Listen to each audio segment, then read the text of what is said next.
Hello and welcome back to Cakes and More, your channel for beginners in baking. Today we are going to be baking some eggless Atta jam biscuits. You can also bake these biscuits and decorate them. If you like this video, please share it and subscribe to my channel. You can find the ingredient list in the description box below the video. We'll need some Atta, salt, baking powder, unsalted butter at room temperature, powdered sugar, some orange juice and vanilla. Butter is at room temperature when it is squishable but still cool to the touch. The temperature will be between 19 to 23 degrees centigrade.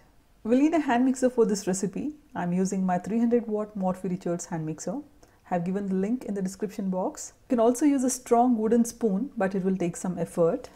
So let's make the dough.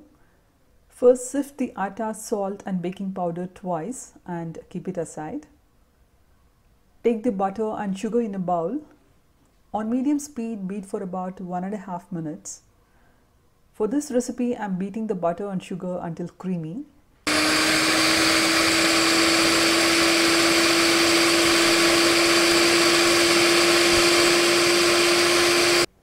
Scrape the bowl once in between.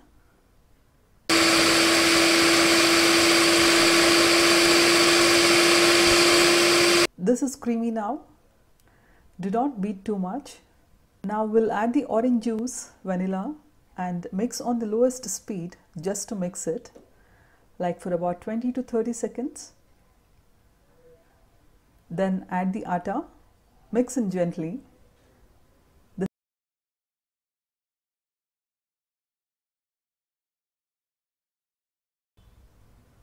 You may think the dough will not come together, but it will. Keep going.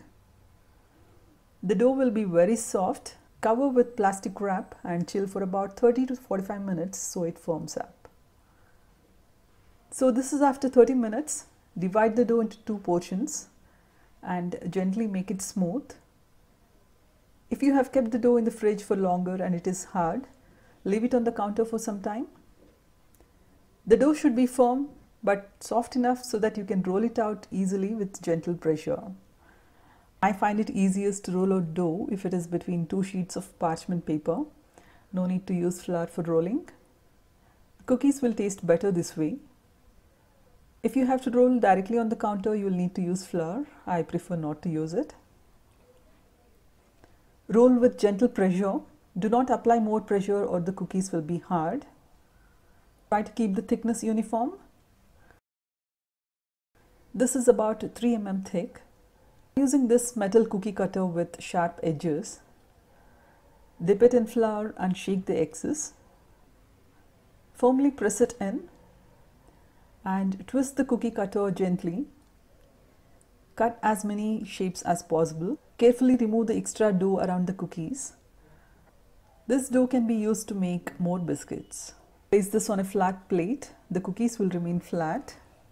I will again cover and chill this for about 30 to 45 minutes so the dough doesn't tear when I lift it. When ready to bake, preheat the oven to 180 degrees centigrade. I've lined this tray with parchment. Do not grease the parchment. I'll use a dough scraper. We'll transfer the biscuits on the sheet. The cookies will not spread, so we don't need a lot of space in between. Bake for about 10 to 12 minutes or until the edges are a light golden brown. The baking time may vary depending on your oven. I have some more dough here I have cut out and chilled. We'll cut out the centers only after transferring the cookies on the baking sheet, otherwise they'll tear when you lift. I'm using this nozzle. You can use a star or heart-shaped cutter too. Dip the nozzle in flour and then cut out the centers. If at any point of time throughout the process the dough feels too soft, chill it again and continue. Carefully pull out the centers. Chill again if necessary and bake. Immediately after they come out of the oven, slide the parchment on the rack. The cookies may feel soft now but will crisp up as they cool. Let them firm up for about 5 minutes, then transfer on the rack to cool completely. Store them airtight. Just before serving, dust these with some icing sugar. Spread some jam on the bottom side of these cookies. More jam if you wish and serve them immediately. Please do try these cookies and leave your comments for me. I'll be back soon with lots more recipes and tips. Please subscribe and stay tuned.